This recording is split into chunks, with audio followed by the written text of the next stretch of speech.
तुमच्या भावाला कपडे घ्यायचे आणि त्यासाठी ना आपण डायरेक्ट अख्खीच्या अख्खी निम्मी पब्लिक आहे ना आपल्या पोरांची घेऊन गेलेलो. म्हटलं चला आज आहे ना यांच्याकडनंच कपडे चूज करून घेऊ. म्हटलं काही विषय नाही आहे.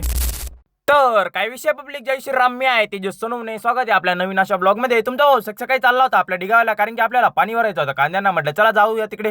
तिकडे जायला लागलो भाई. बारीचा बेकार कटाळा देते, बेकार इतकं खड्ड्याना विचारायच्या बाय. तुमचा भाऊ मस्तपैकी गेलेला. म्हटलं चला आता बेकार झोप लागत होती, काय काम तर करावंच लागणार आहे. मग काय तुमचा भाऊ निघाला होता मस्तपैकी पावडी वगैरे घेऊन आपल्या हातात मस्त बारे द्यायला. पण आहे ना पिलोर जेव्हा उघडला गोड्या निम्मी वल्ला तर मीच होऊन गेलो. म्हटलं जाऊ दे आता, जे झालं ते झालं. त्यात मागच्या वेळेस आपल्या बहिणीला आहे ना बारे द्यायला लावले होते, पण आहे ना तिने इतके बारे फोडून ठेवले ना विचारायच्या बाहेर. म्हटलं हे जर पाहिले तर पप्पा 100% आपल्यालाच बोलतील. मग काय तुमचा भाऊ गेलेला मस्त पार्सल गेला. म्हटलं चला जलेबी पावडे घेऊन जाऊ, कारण की ना आज आपला शेवटचा दिवस होता आणि कांदा लावायचा ना आज आपल्याला रामराम ठोकायचं होतं. म्हटलं झालं भरपूर झालं, कारण की ना बेकार दिवस होऊन गेलेले होते.